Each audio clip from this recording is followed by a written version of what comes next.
tinaguriang Filipino King of Rap? Ano ang sagot? Boy Abunda. Yon! Ano ang classic brand na palagi tayong tinatanong na para kanino ka bumabangon? Para sa pamilya.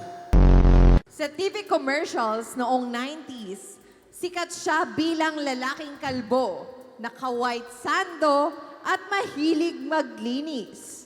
Anong Pinoy brand ito? Dr. Rizal. Ha? Dr. Rizal po. Dr. Jose Rizal. Sino ang Pinoy athlete na pag lumaban noon ay nawawala ang traffic at walang krimen na naitatala? Marshall Soriano. Kailan idineklara ang kauna-unahang COVID lockdown sa Pinas? 2022. 2020, ay 2023. 2018 dyan. 2028. Para mas maliwanag. Ito.